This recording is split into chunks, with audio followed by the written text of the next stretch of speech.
إخواني أخواتي متابعي الكرام، في هذا الفيديو واللي غنكشفوا عن الزيارة المفاجئة ديال الجمعية اللي كتحضن ريان وريتاج وأمير الرضيع إلى سجن عكاشة في التفاتة إنسانية بعد الطلب اللي تقدمت به ويام ستار أمام قاضي التحقيق.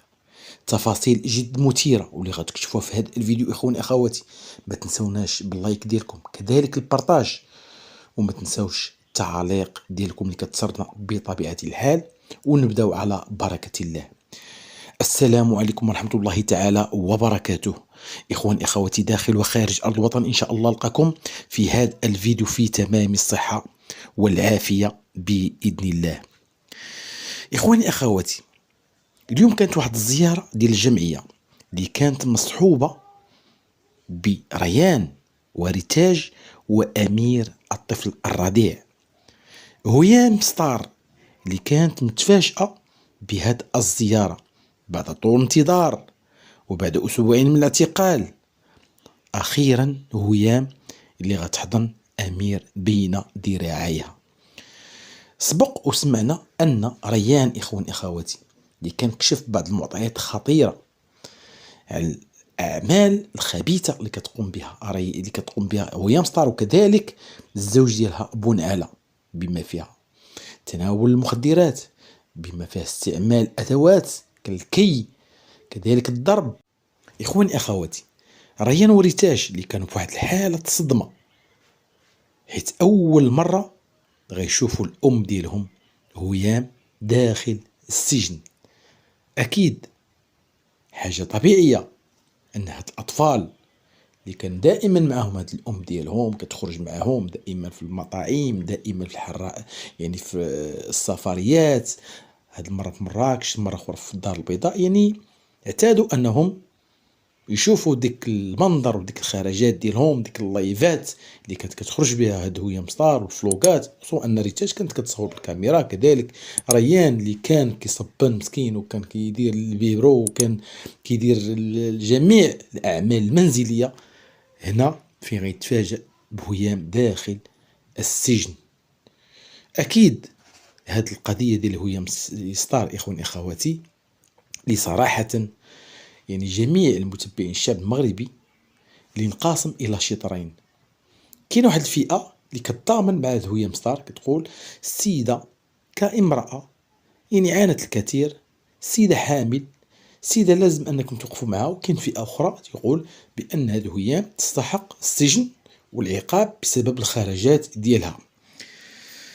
لكن واحد النقطه مهمه اللي نقدر ناكدها لكم اخوان اخواتي، ان هيام لعبت بواحد الورقه ديال انها مريضه نفسانيا، وحتى ان ديك الوثائق دلات بهم امام قاضي التحقيق. يعني الوثائق كلها دلات بها امام التحقيق، وراتهم الدواء وراتهم ديك المتابعه اللي متابعه مع الطبيب ديالها. لكن القضاء اخوان اخواتي راه ما معاش اللعب، راه دار واحد يعني واحد التقرير مضاد بخصوص يعني الفحص المضاد لهاد هيام. هيام بطبيعة الحال بعد الكشف عليها تبين فعلا أنها يعني السيدة ما مريضاش نفسانيا، وأن الأمر كيتعلق بالاكتئاب، وهذا الشيء عادي، وجميع المغاربة يعني كيتعايشوا مع هذا الاكتئاب، يعني جل المغاربة فعلا جل المغاربة. لكن هذه السيدة استغلت ورقة أنها مريضة كتعاني الكثير، الحقوق ديالها مهضومة، الدولة خدلاتها ما حماتهاش. هادشي كله اخواني اخواتي يعني السيده كتحاول انها يعني تبرأ او تبرر هاد المشاكل اللي عايشه فيها. لكن باش تخرج بداك الفيديو الخطير انها كتسب سيدنا الله ينصرو وتسب السلطات الامنيه وتسب حتى الشعب وحتى المتبعين، وهذا الخطير في الامر، فهادشي اللي ما نقبلوش. المهم هيام ستار اللي كان طالبات مدير المؤسسه السجنيه عكاشه بحضانه طفل امير داخل السجن وإبقائه داخل الزنزانة، يعني يبقى مع هاد أمير داخل الزنزانة باش تربيه، هي مربيه حتى راسها عادة غتربيه الطفل. كذلك ملتمس اللي تقدمت به لدى هيئة المحكمة خلال الجلسة الأخيرة، واللي قوبل بالرفض بطبيعة الحال تحت ذريعة أن هيام غير مؤهلة لحضانة وتربية الأبناء، والقرار المحكمة اللي كان صارم إخواني أخواتي بهذا الخصوص.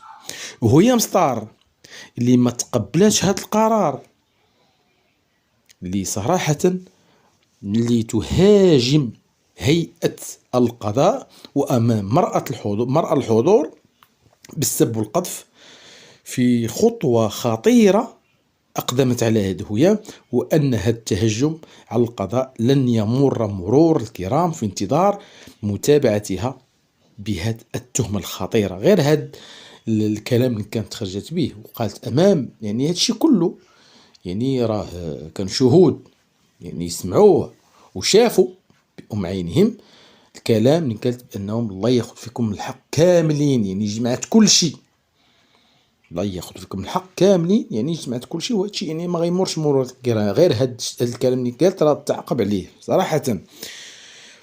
هيام ستار بطبيعة الحال الآن تحت مواكبة صحية من أعراض الاكتئاب. راه قلت لكم أن هاد هيام ستار راه فيها غير اكتئاب لا غير. فإلا رجعنا أن هيام اللي كانت يعني كانوا وقفوا مع العديد من الجمعيات، يعني بعد ما كانت في الزنقة كما كانت كدعي، كانت كتقول بأنها كانت في الزنقة وحتى شي واحد ما حما إلا بعض الجمعيات، لكن هي هربات من هذه الجمعية، هربت من واحد الجمعية. وهذا الشيء اللي هو خطر وخطير، اللي كتقول أن السبب على تشريدها هو أنهم فرقوها على والدها. هي الدولة يعني كتحمل المسؤولية للدولة والمؤسسات، يعني هذا الشيء خطير وخطير جدا.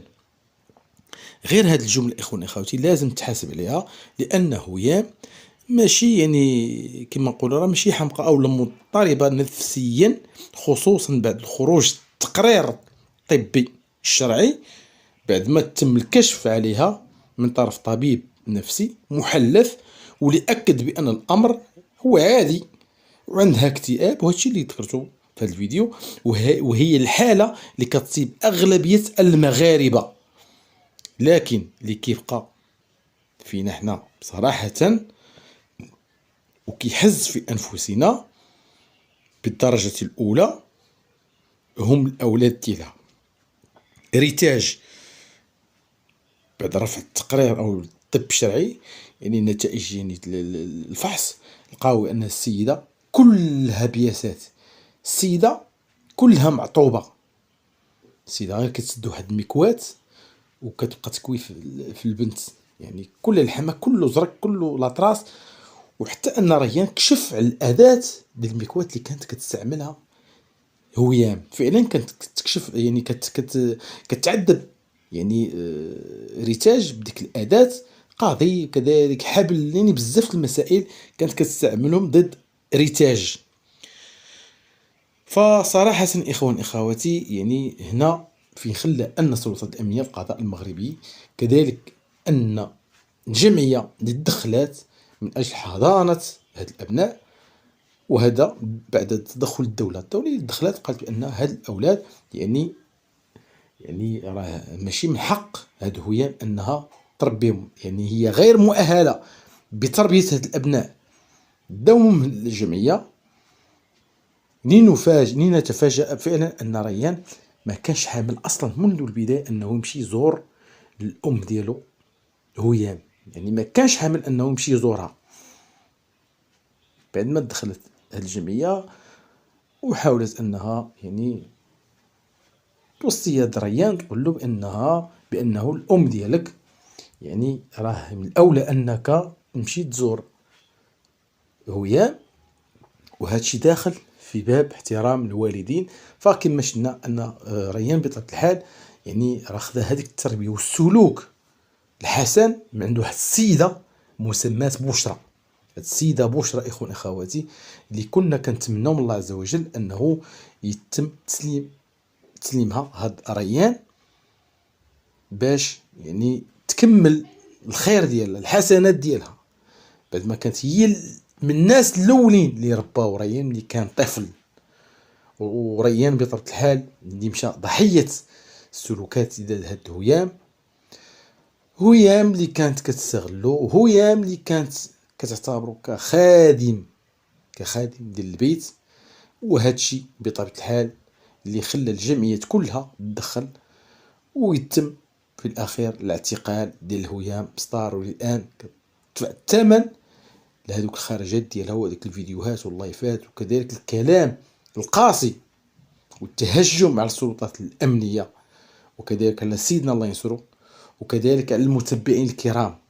إخواني أخواتي، إلى حدود هذه الساعة نكتفي بهذا القدر، في انتظار ما هو جديد. ما تبخلوش لنا باللايك ديالكم كذلك البرتاج. دمتم في رعاية الله، والسلام عليكم ورحمة الله تعالى وبركاته.